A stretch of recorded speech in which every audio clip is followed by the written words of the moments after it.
I was talking to somebody earlier this week.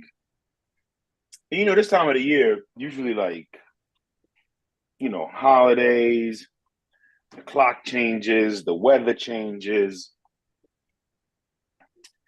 Usually this time of the year, a lot of people start to battle like a mental hump or just Hmm.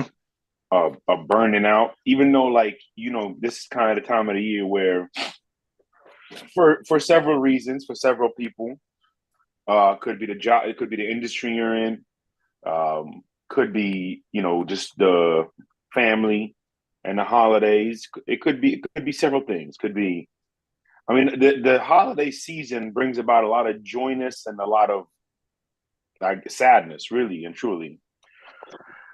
So I was talking to a friend of mine. She called me early. Excuse me. Let me not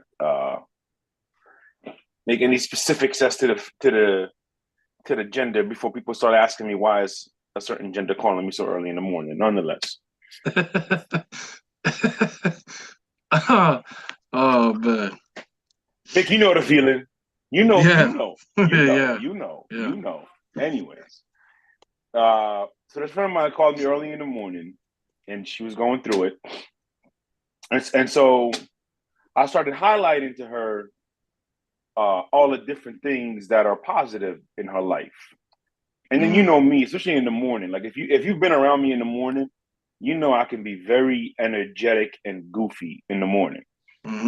Um, so what we took away from that conversation, which is something that I have been not only preaching to myself, but preaching to anybody close to me, or really anybody who chooses to confide in me their stresses in life.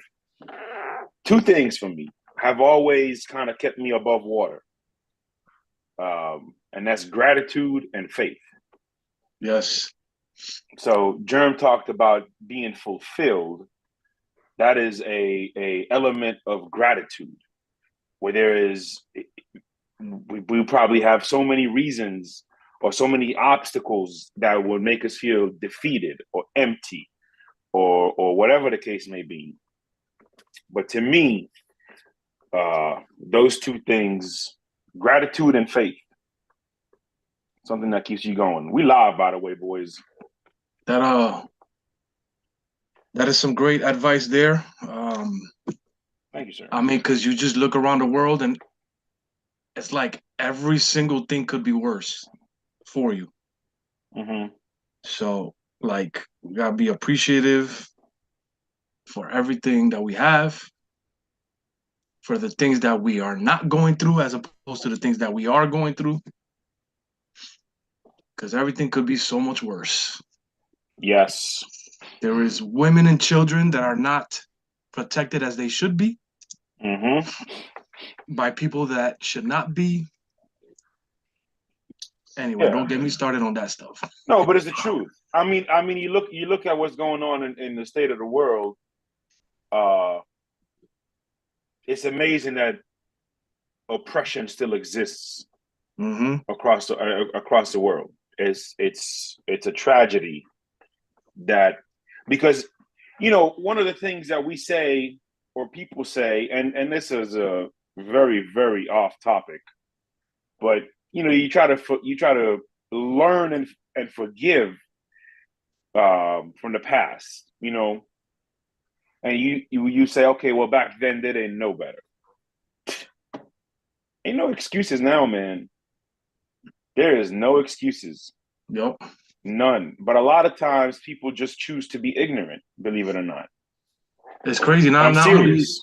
yeah, not only being ignorant, but like, bro, everything is being recorded now. Like, Mm-hmm. the poorest countries got people with cell phones around, Right. and everything is being visible now for everyone to see. First, second, third world countries are seeing everything that is happening, Yes, sir. Absolutely. and there's got to be changes, man.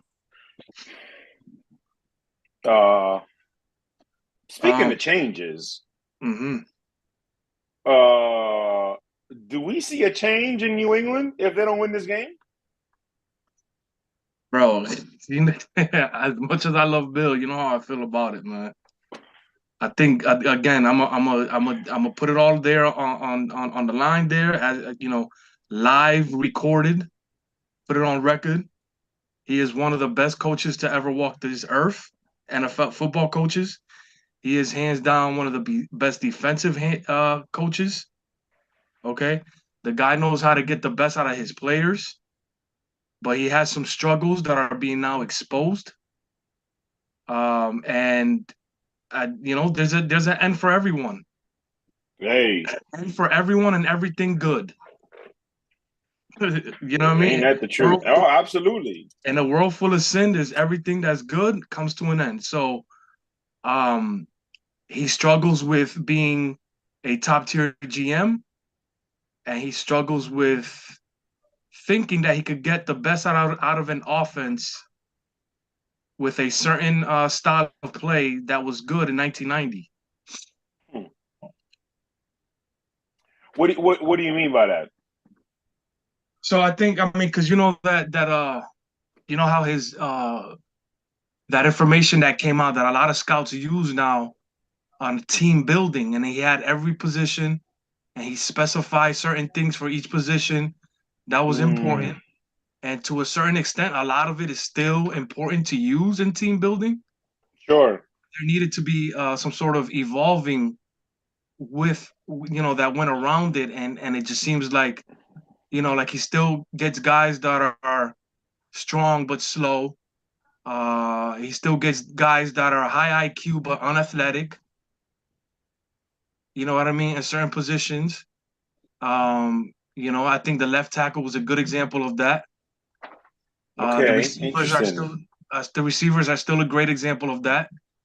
So I think that he needed to evolve in certain situations, certain positions, and is now catching up. The quarterback is getting a lot of negative feedback from fans and media, and I don't think it's deserved to a certain extent until he gets pieces around him that he can perform. Because at the end of the day, as much as I would like to see, or I like to see some of the Tom Brady esque style of play from him, Hmm. he is not Tom Brady. Period. And it just goes to show how much Tom like really masked a lot of things offensively. A lot of bad decisions the Patriots made over time on offense. No doubt. No doubt. Jeremy, I'm gonna let you jump in here. Get warmed up. Do you think with Bill it's been a lack of evolving, or do you think it's been I don't even need your question. go ahead. I don't even need your question because Go ahead. leadership is something that I'm big into and I focus on because I'm a leader. Every day when I wake up in the morning, it starts with a phone call. It starts with a text message. It starts with somebody needing some type of guidance. It starts with somebody needing something. You know, it's the life of a man. Responsibility never stops, right? So think about being a man of a 53-man roster. Hmm. Think of the responsibilities that come with that. That's 53 men that you're responsible for every day, no matter what, whether you like it or not. 1 to 53, you're responsible for all of them. It's not including your coaches. So being a head coach is not an easy thing. Let's start there.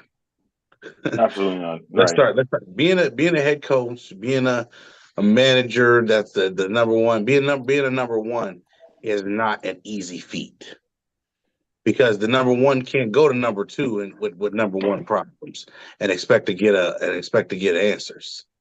There is no answers coming from number two or number three or number four or number five, for that matter, for what you might be going through. I think now, and the other thing too is a lot of people who are number ones have a hard time being challenged by people up under them. If the people around you can't hold you accountable, then that's also another sign of what type of leader you are. Bill to me comes off a little bit more dictatorish in certain instances with certain things because of his success. Because success is also sometimes our biggest failures. As a leader, if you start off and you hit the jackpot in certain situations, it's ultimately going to come back and it's going to help you or it's going to haunt you. One thing that I think Bill has really struggled with is the fact that he's hit on lower echelon talent in certain parts of his career. So lower echelon talent meaning Tom Brady's are not in every draft. In fact, there's only one Tom Brady. So you get in a 6th-round pick that turns out to be the greatest quarterback of all time. That's a Tom Brady thing more than it's a thing of Bill Belichick. Because in order for anybody to be great, they have to want to be great themselves. A lot of the things in the world today are not about you coaching people or you telling people things, because people already know the answers. People already know what they need to do. It's about you motivating them to the point where they get up and they feel like they have a purpose. And a lot of people instead of finding their purpose, would rather somebody tell them what their purpose is. And that is, I think, one of those things where we talk about the ambition of what we get with players and what we get with people in general. There are some people who wake up in the morning and say, I want to be great every day. And there are some people who wake up in the morning and find every reason to be miserable. Every reason to have something negative to say. So people might say, hey guys, well, what does that mean? What are you trying to say about Bill? What I'm saying about Bill is he's 70-some years old, and Bill is now in an instance where he has literally been successful with doing so much bare minimum things that we are now in a situation and in a scenario where, Vic, whether people want to say it or not, he's been successful in ways that nobody else has really been successful. He got the greatest quarterback of all time. He did something that a lot of people have never done before. And with that success comes the false insecurity of, I got this. Yeah. I've never heard anybody be able to say, hey, I got lucky. And I think that's something that Bill has to say about getting Tom Brady, about getting some of the players that he got. Because if the players don't want it, Vic, ultimately they're the ones that decide if they get better or not. Yeah. We gotta stop putting all the onus on the coaching staffs and start saying it's the players that ultimately the players win them, the coaches lose them. And he said that was his quote. That was Bill's quote. So if you understand that, the one thing you understand is you have to back up and allow the players to at some point become instinctual to do the right thing more than it becomes you teaching them what to do. Right. You can teach football to a kid all you want, but if their instincts are telling them to do something totally different, that's the whole thing of nature versus nurture. Yeah, that's some good points. Like you can teach so much, but again, teaching is only a part of your job as a leader. The other thing is you got to know when you just need to lecture. You have to know. So it's man. Listen, they do a good job. So much stuff. Yeah, they've done a good job getting players that are hungry. Players that are hungry to reach their max potential. But like you said, it depends on them to work hard for that too. There's a lot of factors, man. There's a lot of factors in this, and it's clear factors in how to build a successful football franchise at the highest level. It's a conversation that we could have for hours, man. Absolutely. And just to throw this last little nugget in there. Bill coached one of the best defensive players to ever play football. Lawrence Taylor. Who that? Lawrence Taylor. He did. He's had some elite players. He's also coached Darrelle Revis. Right. He's coached Darrelle Revis, Aqib Talib. I think Aqib Talib is a very underrated corner in the prospect of the position, right? How I feel about Willie McGinnis. Okay, same thing. Honestly, I mean, say what you want to say. I think Eugene Wilson was a really big part of some things that they used to have back in the day. bro, shout out So, Eugene Wilson. He was Devin McCourty before Devin McCourty. Honestly, so, like Mo, you see how we can name players that were all good players, but they held themselves accountable. He right? coached arguably the best receiver of all time, Randy He Moss. did. I was gonna say, like, damn, Bill done seen probably what you can rank the number one at those three positions there: quarterback, receiver, and pass rusher. He coached like what you can argue was number one Yeah, at those positions, historical yeah. player. Even if not So number one, top three. Revis is top three. You know, some Yeah. people say he's the best man coverage corner you ever seen. I mean, but Yeah, we're talking about, but that's the beauty of some of the things we're saying. Like I mean, I think Gronk is the best tight end of all time.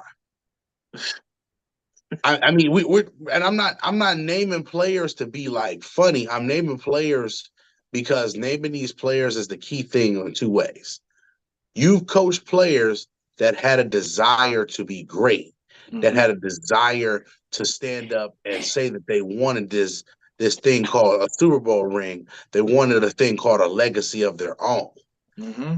Those things don't come with you coaching them. That comes with them being accountable for themselves as adults, as human beings, as players, and as professionals. Leaders. That's the Yeah. difference, I think, when it comes down to this. Bill is the best at organizing talent. He might not be the best at developing talent. And I think now we're starting to get to a different conversation because in today's age, people think developing talent is teaching or redefining positions. No, developing talent is taking a guy who's raw, has a lot of skills, and fine-tuning those skills into something that makes them great, or fine-tuning the skill and making it into a strength and eliminating as many weaknesses as possible. And I think we flirt with that a lot because in this day and age, there is no such thing as a flawless player. Absolutely not. But that's the reason why we got 10 other players on the field to begin with. Puzzles are not created with one piece. They're created with multiple pieces. So the puzzle of a championship defense can be created in all different types of pieces. But the difference is it's only 11 pieces that can be in this picture at a time. So what pieces are interchangeable and what pieces work the best together, that's what a head coach's actual job is. That's what a leader's job is to take those pieces and find which interchangeable pieces are the best fit for this football team to get to this goal. But every man on the 53 has to have the same aspiration and the same willingness to get their hands dirty and go the extra mile in order to get it done. Yeah. That's it. That's all I got to say. That's so beautifully. No, absolutely. That is very beautifully said. And it's relatable. We'll leave it at that. Verdict before we get started on the show. Should they move on from Bill Belichick? I say absolutely not. Vic? Come on, man. It ain't time. It ain't time. I'm just gonna say time. I'm just gonna say everything good comes to an end. Okay, Jerm. Everything comes to an end. Move on.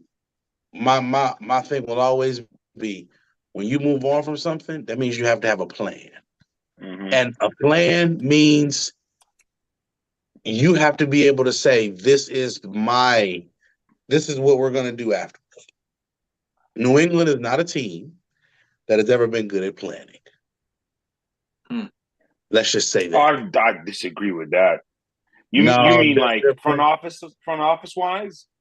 No, planning. You tried to plan on so many different things that have backfired on you in the last 20 years. They tried to replace Willie McGinnis. They never replaced Willie McGinnis. They never did. They won 6 Super Bowls, Jerm. But what I'm trying to explain to you is their preparation to replace has not been very good. They had one constant that went in their favor. Right, I agree. That constant is the reason why they were consistently listen. In life, variables are the things that affect change. Mm-hmm. Tom Brady is a staple.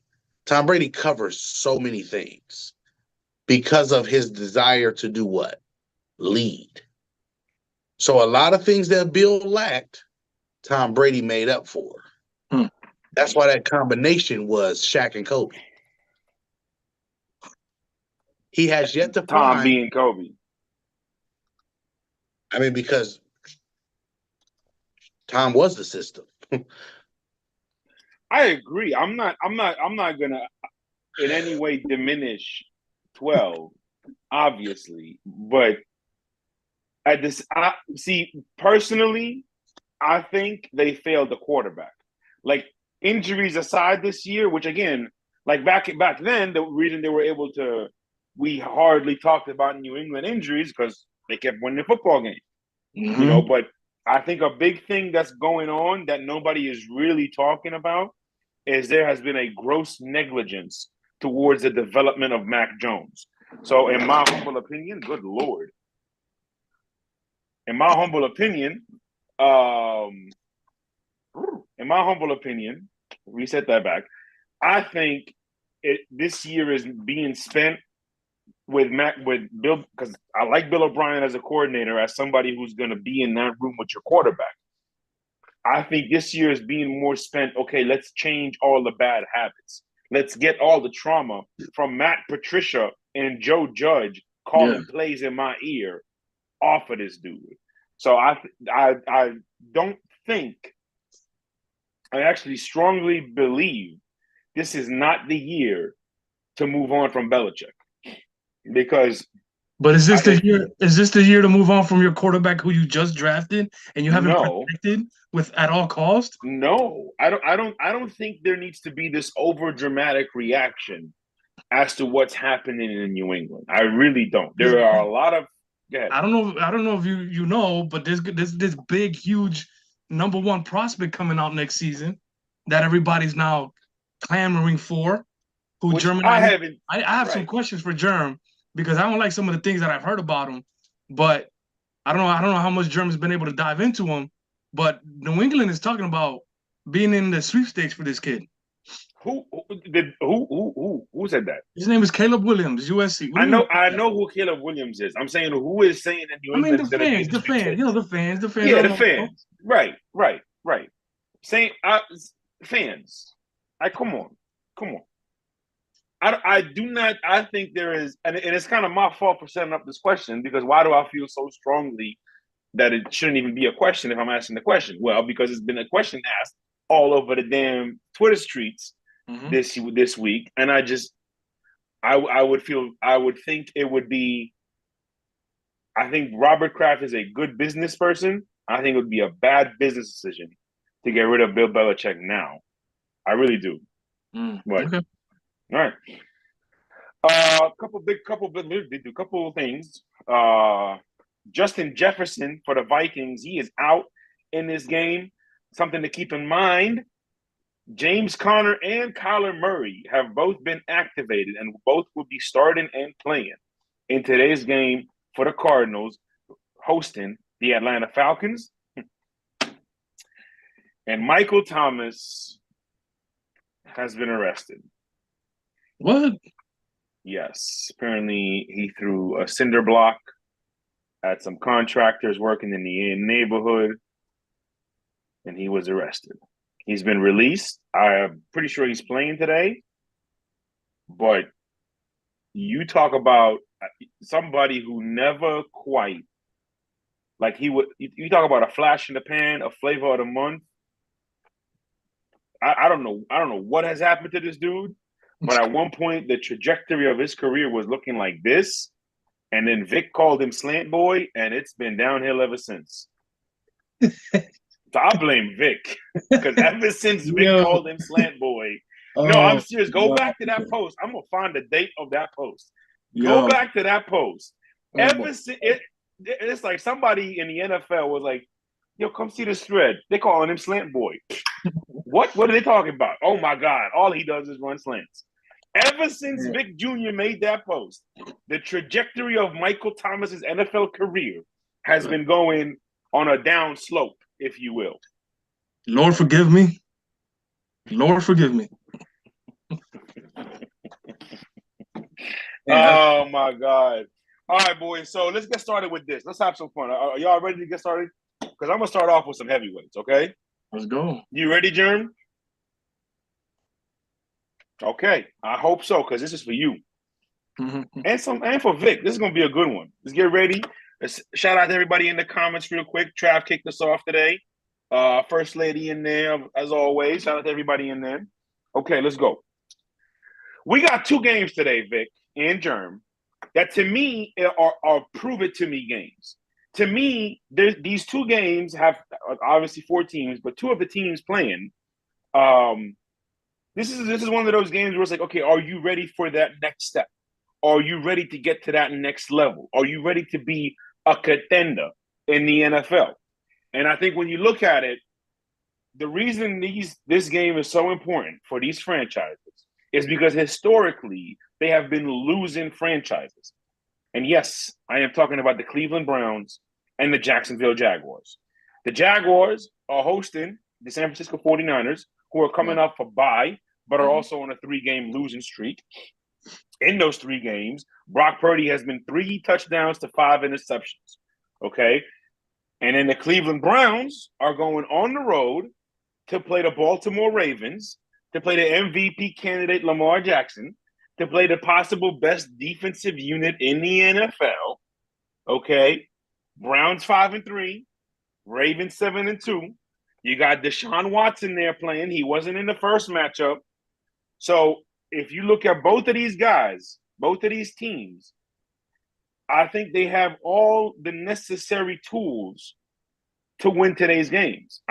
Jacksonville would be a huge upset if they beat San Francisco. And I think a lot of people would look at it as a major upset if the Browns go into Baltimore and beat them, especially after the performance that Baltimore not only had last week, but has had over the last 4 to 5 weeks of the season on both sides of the ball, on all 3 sides of the ball. So we'll open it up over under 45.5. For the Jaguars, Zay Jones is out. For the Browns, Marquise Goodwin is out. But everybody important is playing in this game. Who wants to kick us off?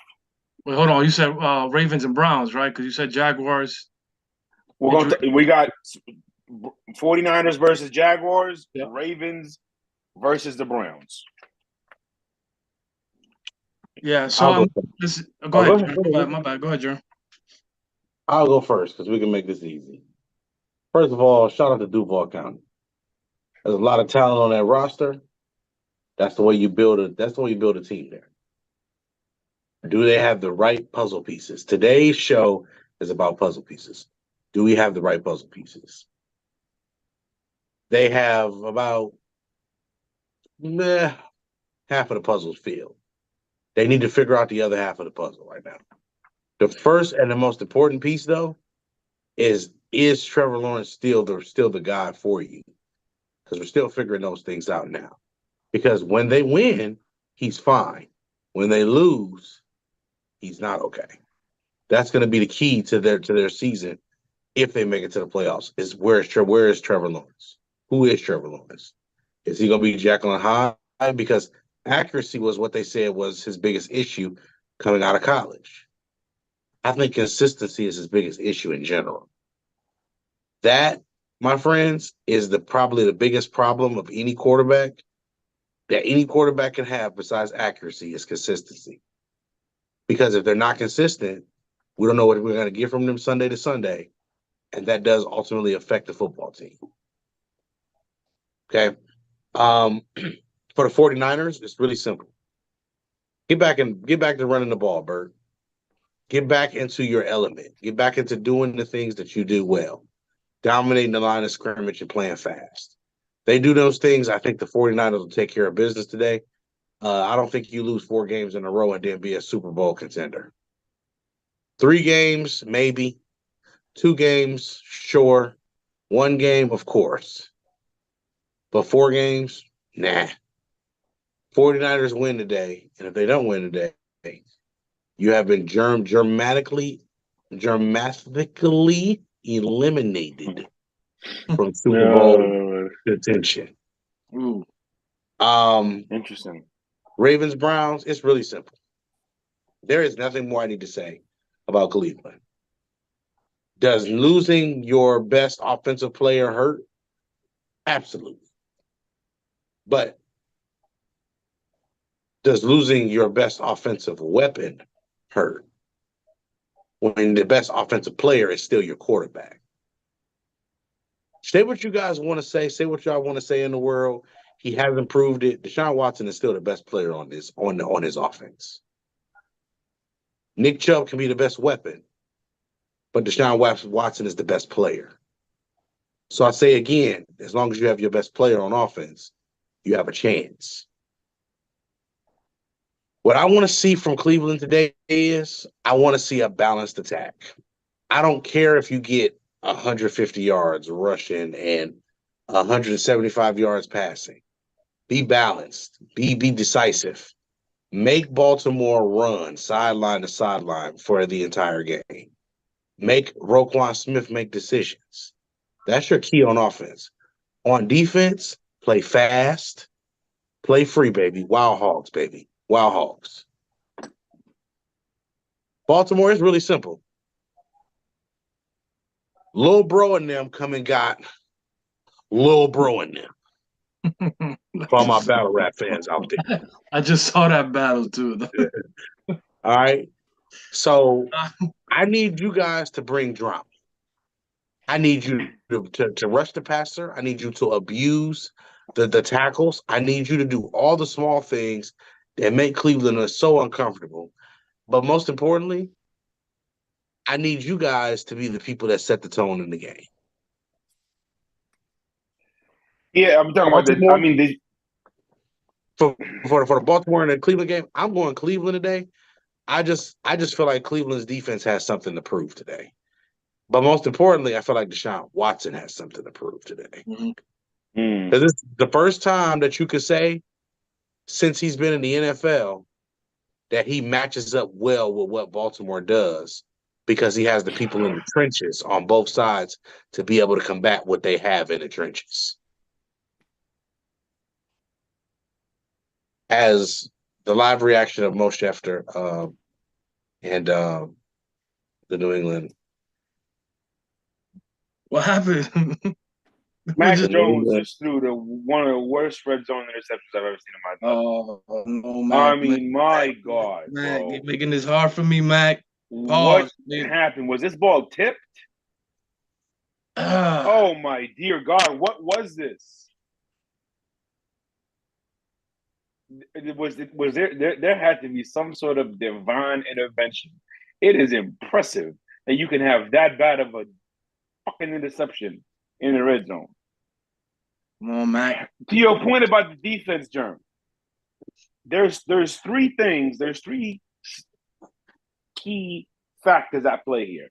Number one, the Browns are the best defense in man coverage statistically when it comes to quarterback completion rating, quarterback rating. The Browns have had the most success in man coverage.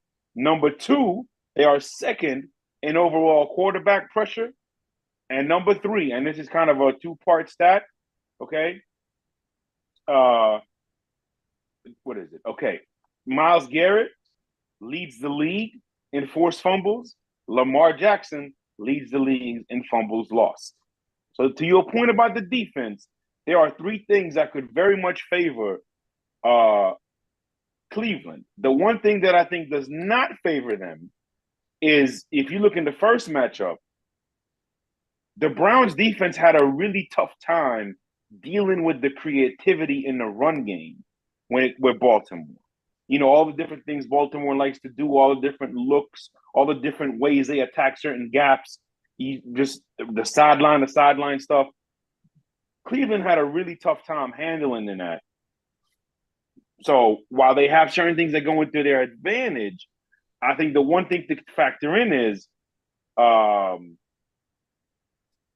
the Ravens' biggest strength is something that they can exploit against the Browns. Go ahead, Vic. So I guess I'll stick with that game. I think that like you said, it seemed to me that they had issues really keeping up with the run game. I mean, we're talking about a 28-3 win for the Ravens to go with the beat downs that they give with the to the Seahawks and the Lions as well. And it seemed like those teams really struggled with the different thing. And it's just like assignments on Lamar have still been questionable. Whether he's gonna hand it off, on the options and stuff. Like is he gonna hand it off or is he gonna run with it? It just seems like teams are still struggling with that. The defensive ends are still not prepared for that. So I would be shocked if the Browns are not prepared this week for that type of attack. But in all reality, Jerm, I don't think I think the Ravens have just been too good. They deserve all the credit. Lamar has been better this season, and I just don't see. I just think they sweep the series this year. I think the Ravens win this game. It definitely should be a closer game.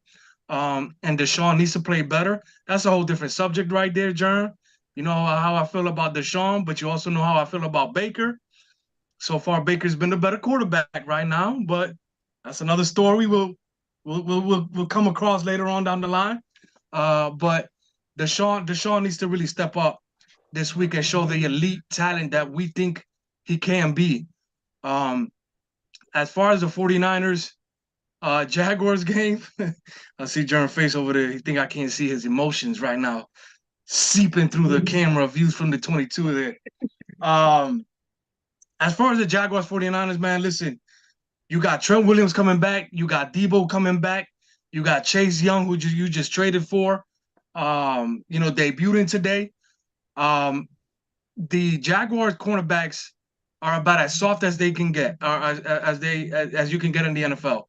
And I think that Brock Purdy needs to pick it up again. I think that the defenses have adjusted to him, and I think it's time for him to make some adjustments because the last 3 or 4 weeks has not been good from him. So attacking with Debo and Brandon Ayuk, who has been a very underrated receiver the last couple of years, I think they need to really expose and attack those Jaguars cornerbacks. And like you said, Jerm, get more of that running game involved as well, but also with Elijah Smith to kind of keep Christian, not give Christian too much work as the season moves along here. Get that running game going and attack the outside hard with those receivers versus those cornerbacks. Because the Jaguars have been playing well. They're on a 5-game winning streak coming off a bye. And the 49ers, like you said, if they don't win this game, they're not looking like a Super Bowl team. So, I think that first and foremost, I think that the Ravens win their matchup. And I think I'm gonna go with the 49ers to wake up today. I think getting Debo and Trent Williams back is gonna be big for that team, as well as Chase Young's debut. That's as far as I got from there. I don't know if you want to add anything else, Jerm.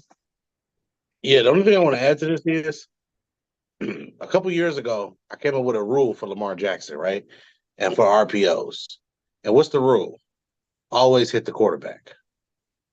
Always hit the quarterback. The reason why the Steelers don't struggle with the things that Baltimore does in the running game is because they always hit the quarterback. Yeah. They're always they hit everybody. That energy is going to be the difference in the game. We got to always hit the quarterback. Yeah. I'll take a roughing the passer call or whatever the case, illegal hit penalty a couple of times a game, if that means we're going to hit the quarterback in these RPO situations. Oh, no, and if you could do it within safe, situations where you put a helmet on the quarterback, where you make him, know that he's going to get hit, you could change the outcome of that game in terms of, is he going to hesitate? Is he going to be looking behind his back all the time? Like, there's a lot of protection for the quarterbacks, but you can still get some hits on them and kind of get them nervous throughout the game. And I think that's important. I mean, the way they attacking downhill, Germ, when on the RPOs, and it looks like he's gonna hand it off to the running back, and they immediately beeline to the quarterback. To the running back instead of staying in their lanes, making sure that the quarterback doesn't have the ball. I don't understand why these guys are biting for it so much, but we'll see if these gap assignments. You got two very smart edge rushers, and Myles Garrett and Zadarius Smith. So let's the Cleveland defense, I think, will be up for the task. It's just how much can they get offensively to be able to get past the Ravens today. Yep, I'm with you on that completely. Like I said, just to wrap this up, wrap the game up here. Like I said, hit Lamar Jackson every play. If they're gonna run RPOs, hit them. The quarterback is not exempt from being hit. So, next game we want to cover. I don't know if Mo probably had an emergency call.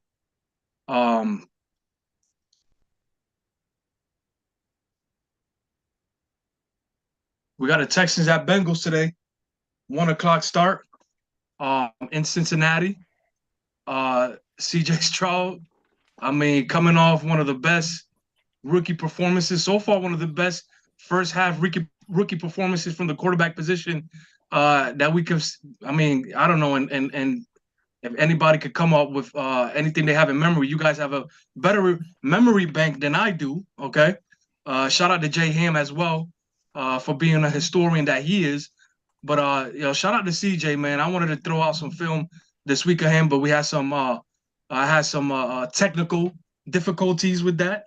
Y'all know how I am with the computer stuff, but shout out to that kid, man. Rookie of the year so far.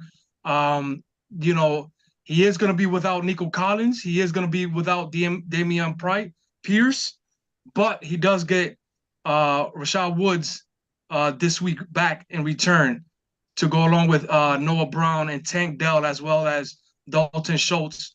And like Mo and I talked about off the air, it's not only how great he's been as a quarterback, and that's definitely the number one thing that you need for your offense, but this offense as a whole, the skill position players have exceeded expectations, and the offensive line has exceeded expectations as well. Agreed.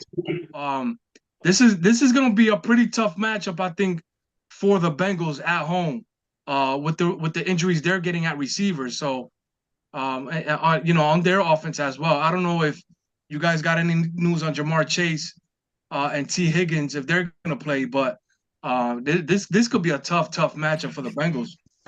So, on the injury front, number one with Houston, they got a ton more of injuries. Significant ones at that. You got Nico Collins, he's out. Their kicker is out. That's significant, man. And Dameon Pierce is out, and Jimmy Ward is out. Now, they did get some good news this morning as Bailey Zappi enters the game on a 2-minute drive in the fourth quarter. No. Bill, no. What are you doing, Bill? Anyways. All right, fire him. Anyways. It's not the first time. Dumb. This is bad. This is a bad. You know what? He might actually be coaching for his job. This is I'm coaching for my job decision. Because they went for that punt block early in the first half as well, where they didn't have a punt returner, and that cost them. Anyways. They don't plan well. You're right, Germ. Anyways. I'm pissed. Germ, man. For the Bengals, Jamar Chase is active and T. Higgins is playing. Now, Jamar Chase, not sure how well he's going to play. Not sure how much he's going to be involved. T. Higgins should be a full go. So you still got T. Higgins and Tyler Boyd. But Vic, little nugget. Last week, the boy, Joe Burrow, 10 receptions and 2 touchdowns to his 3 tight ends. And so I think we're getting to a point now with Joe Burrow where it's like, yo, if you on the field and you open, I'm throwing it to you. Yeah. They used to always ask Tom Brady, why do you throw it to this person? Why do you throw it to that person? I throw it to who's open. Joe Burrow has adapted that mentality. I'm going to throw it to who's open. because I am that damn good and I know I can fit it there. Okay, so for even though and listen, if there's one game where you say, okay, Jamar, like we're coming up on a bye after this, let's take it easy. Let's get to the bye, get you even 2 weeks of decent rest. That's fine. Because of all the injuries to the Texans, I do think this is a game that's going to slightly disappoint. Like if Houston was fully healthy, I agree with you 100%, Vic. I think this would be a great matchup to watch. But then again, you talk about Germs says all the time, styles make fights. Well, Houston likes to pressure, right?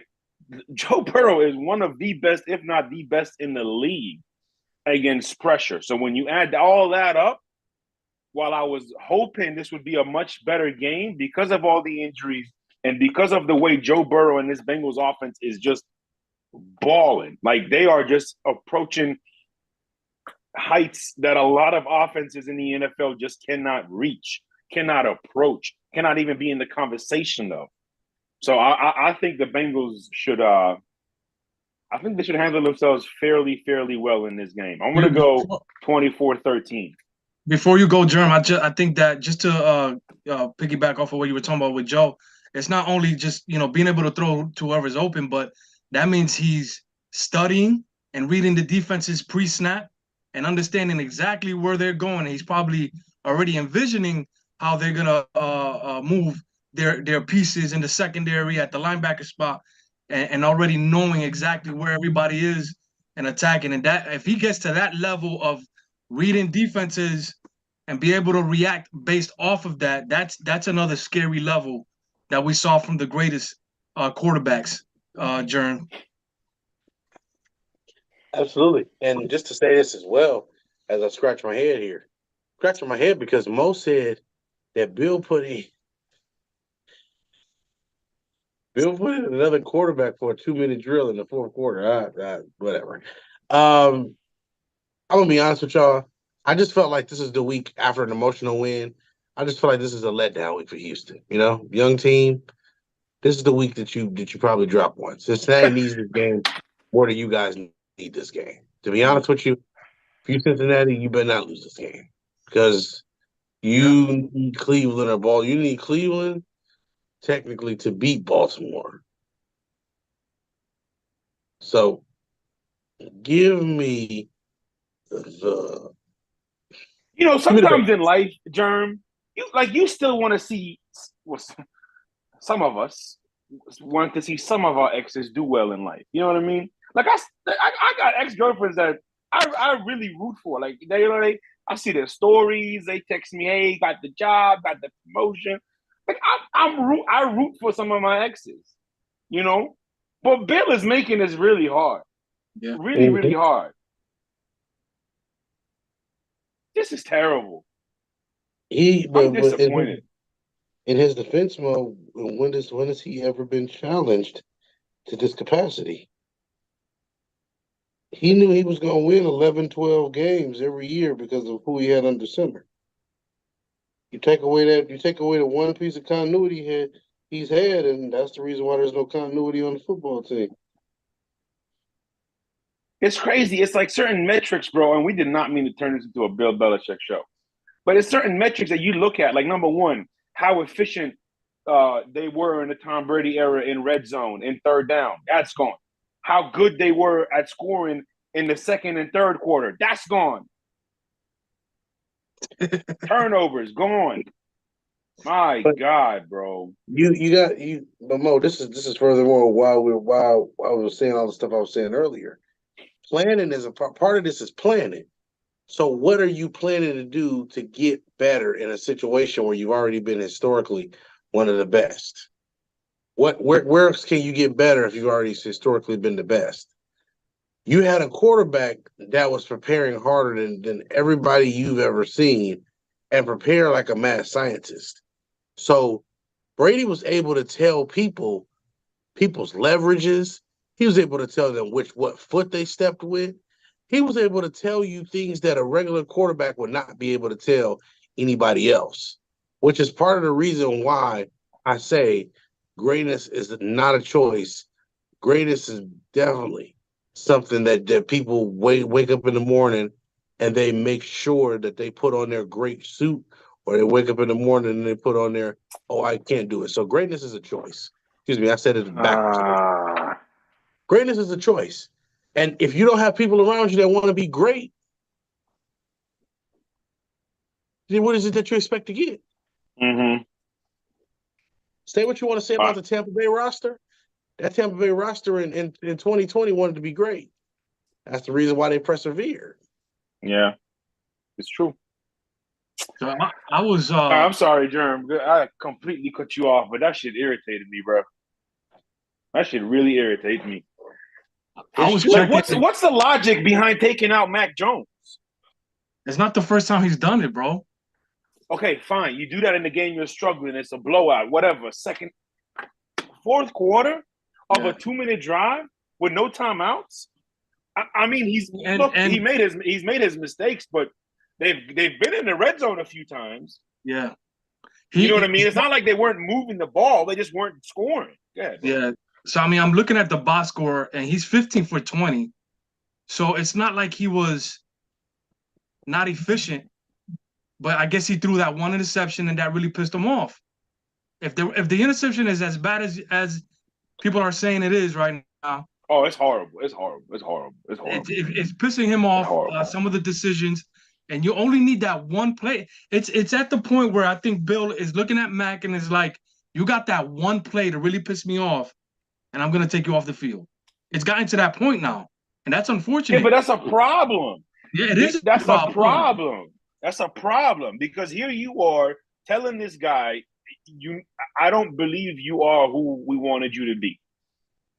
And I don't think I truly do not think Mac Jones is as bad as it's being led to believe. This is gonna sound insane.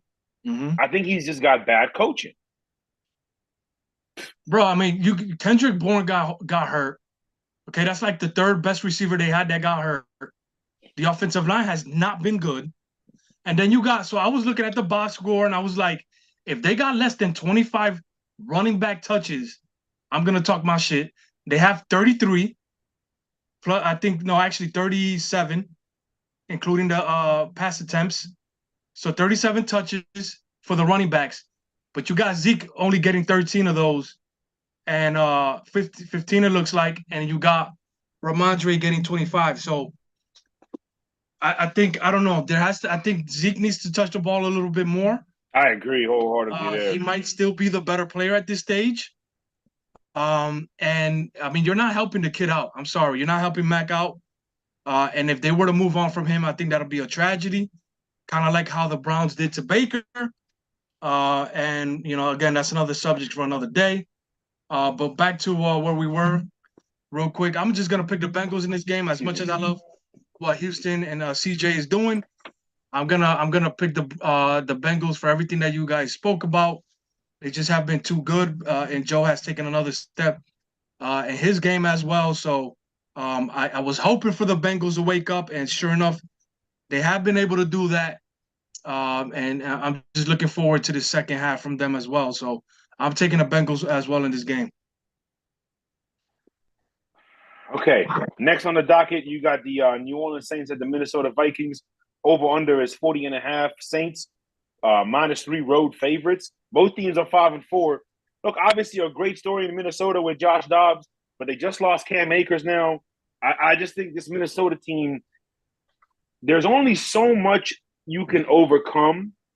And, when there are certain things, the coaching, the quarterback, the overall talent is not absolutely elite, that becomes even less what you can overcome. So I think for Minnesota, there's just too many things they got to overcome. I think they're going to be competitive. I think they've proven that they're going to be competitive. I think New Orleans has sort of picked up the last few weeks. So, and I expect them to keep that going. I don't know how New Orleans and where New Orleans is going to be at the end of the season, but I do think they come away with a pretty solid, comfortable win today. So give me New Orleans. Vic? Yeah, I mean, New Orleans has been playing well, bro, for the most part. And like you said, with Dobbs, shout out to his performance. But they don't get Justin Jefferson. back today. And, I just think that the Saints defensively will be prepared for the Vikings. And again, they've gotten Kamara involved. Kamara seems to be the guy he was a couple years ago. Mm-hmm. The Michael Thomas situation, I don't know what's going on there, but they got some good young receivers that they can depend on, as well as the No things doubt. that they do with Tyson Hill. Still hard to figure out how that guy produces, but Seriously. listen, I think the Saints, have a chance, man, to be not only a good team down the stretch, but be an effective team in the playoffs as well. Even with Derek Carr, that sounds kind of scary, but they've been playing well enough to compete. So I'll give me the Saints in this game. Sherm. I'm just taking the Saints because I think the Saints defense is still one of the better defenses in the league. Still have all of the right components to make anybody's day hell. And I just think that it's, again, just like most said, it's only but so much you can overcome at a time. Mm-hmm. And in this situation, if it's a great story, what happened last week, but that is the Atlanta Falcons, who have 369,215 reasons why the day ain't SH.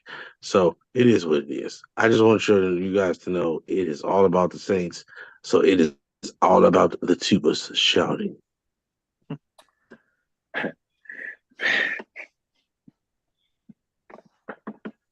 Yeah, it's one of my favorite things from a movie. Anyways, which movie, Vic? I don't know. No, sir. No. No, sir. We are only as strong as our weakest link, Vic. All right. Oh, okay. One band, one sound, baby. Anyways, next on the docket, you got the Tennessee Titans at the Tampa Bay Buccaneers. Over-under is 38.5. That's a very low over-under, rightfully as it should be. Plus 2.5.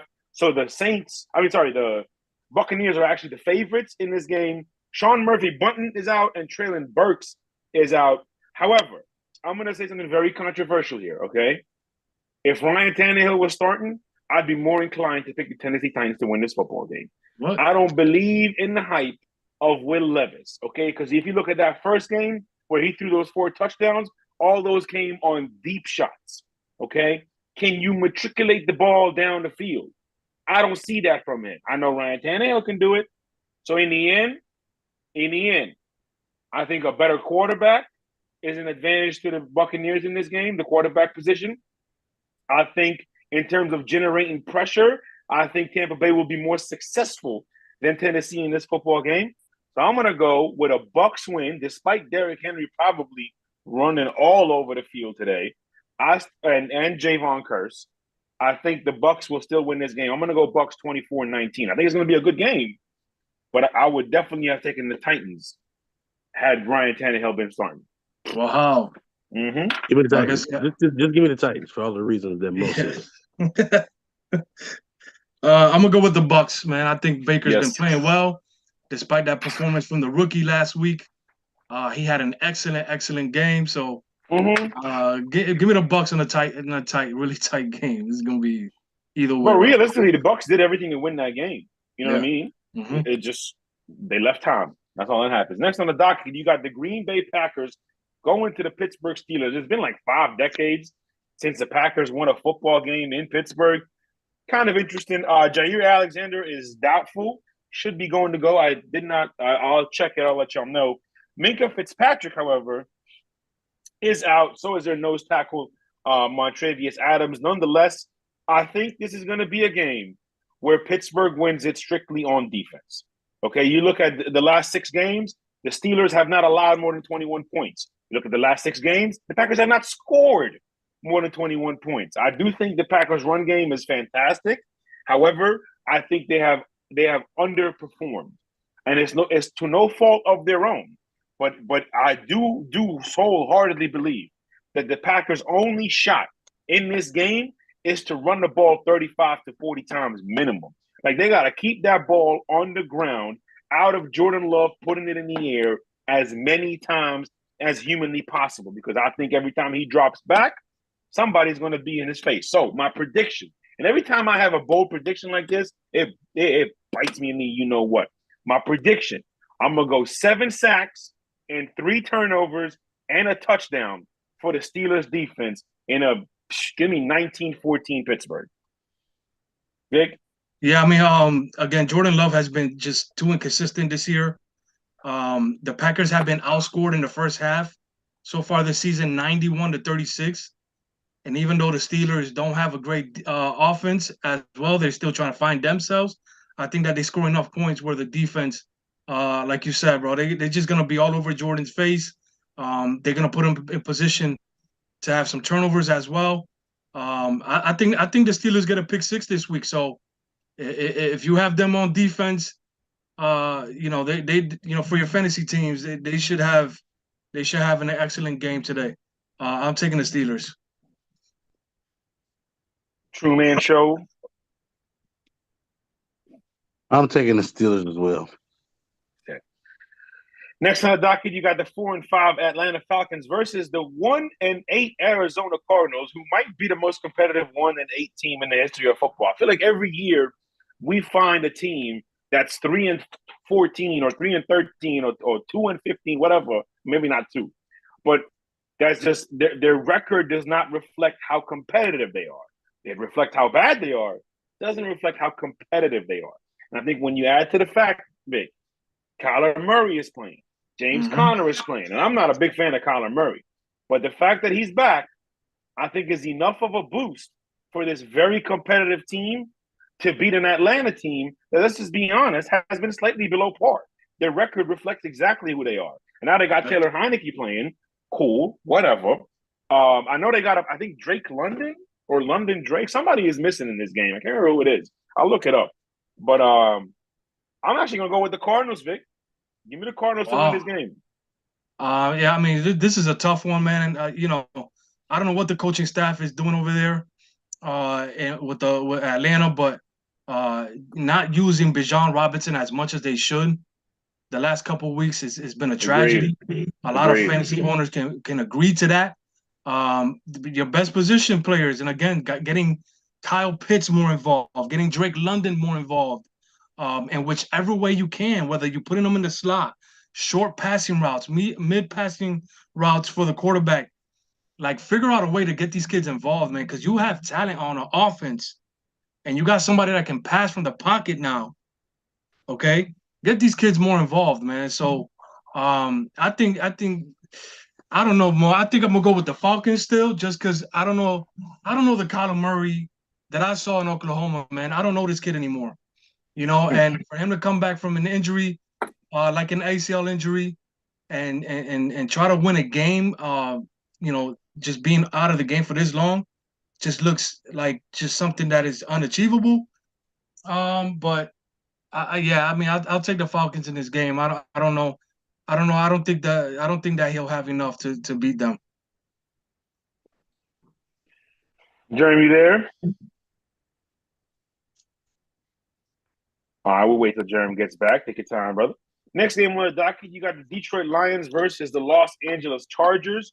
Over-under is 48.5, -3 are the Lions on the road at the West Coast, and their favorite. Jared Goff returns to L.A. Vic, here's another one. I know everybody is going to pick Detroit to win this game. Everybody should pick Detroit to win this game. I should pick Detroit to win this game. Mo, pick this game. Mind your business. The NFL is truly an any given Sunday type of week, right? Again, elite. This is one of those games. Why? Because when you look at the records, you look at the trends, you think, okay, Detroit should win this game. I think there are certain things that are going to happen in this game that is going to lead to a Chargers win. Does the matchup favor Detroit? Yeah. I think if they played 10 times or you put it through 50 simulations or whatever, I'm sure Detroit would win majority of the time. Okay, but there will be enough times where LA would win. And LA will win if certain things happen. Certain thing number one, the red zone. The red zone matchup favors LA offensively and defensively. They're better than the Lions. So 6 points versus 3 points. Major factor. LA absolutely needs to convert 6, but Detroit is going to find ways to move the ball against this defense. They just got to hold it down and make sure they're not always they're more kicking field goals than scoring touchdowns. That's the first thing. The second thing, for the Chargers, this pass rush that they have at some point needs to take over ball games. And in it's situations where Jared Goff, because we know this is going to happen with Jared Goff, 3 to 5 times a game, Jared Goff is going to take that deep drop. When he takes that deep drop, these speed, overly powerful rushers like Bosa and Mack, these are the situations they need to take advantage of and make it harder on the tackles to protect from the pocket collapsing around Jared Goff. Because one thing we know about Jared Goff, if you collapse that pocket, he is a marginally different quarterback. So that's the second thing that needs to happen. And the third thing that needs to happen, and this is going to sound crazy because you could say it for every game, but I really think this is one of those games where if you're the Chargers, you got to dictate the pace. If you're the Chargers, you got to establish that, if we get to January, we can beat a quality opponent in January. And that starts with the ground game. They need to be more effective and more efficient, not with screens and swings and Texas routes, with running the ball. I'm going with the Chargers, not confidently, but I'm picking the Chargers. Go ahead, Vic. I think I'm gonna still go with the Lions in this game, bro. I think that they'll be able to protect well. Those tackles for the Lions have been outstanding. It's gonna be a great matchup against Mack and Bosa, but I think they do enough to protect Jared Goff because you got David Montgomery coming back today. Jamar Gibbs, their first-round pick, has been outstanding in his absence. But if you got both of these guys going at it, attacking this defense who you can run on very well, I think the Lions control this game. They win the time of possession for sure. And Jared Goff just passing off of that run game, I think it's just going to be enough to be a very inconsistent Chargers football team overall, including offensively, man, who, as much as I like Justin Herbert, he's just not have been good this year. Just a little too inconsistent for me. So I'm going to go with the Lions in this game. I think that David Montgomery coming back today is going to be a big addition to that offense. Fair point. Next game, you got the Giants at the Cowboys. I mean, look, Cowboys should win this game. Cowboys better damn sure win this game. But Vic, there is also the chance that they just, after a huge letdown last week, there's also a chance that they lose it. Do you see any chance that the Cowboys can mess up this game? I mean, listen, what as bad as that offense for the Giants has been, bro, it's against Tommy DeVito. It's like, bro, like the Cowboys you can't do that.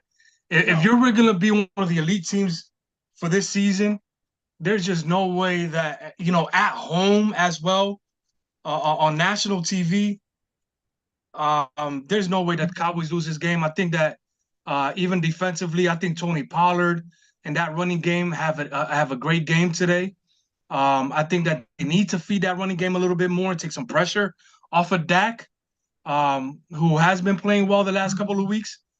Yes. But, I think that run game needs to be involved. They don't have that power runner like they did in Zeke. But, again, find ways to get that running game involved where you're running the ball more than you're passing, and kind of give that passing game a little bit of a break. So I don't think there's no way that they lose to this game. But again, any given Sunday, but I'll take the Cowboys today. Yeah, same. Some quick news: Jamar Chase is active. T. Higgins is actually inactive. Bit of a surprise. And Sam Hubbard is also inactive for this game as well. As we're going to open up the actives before we wrap up. Next game, you got the Washington Commanders at the Seattle Seahawks. Here's another game. I just think there's going to be some upsets in the NFL today. Yeah. There's another one. Washington has been playing very well the last few games, right? Seattle, not so much. Like, Seattle has regressed, and they got their ass absolutely whooped last week by the Ravens. I mean, it was an embarrassment how badly the Ravens beat Seattle last week. They have to come back and bounce back.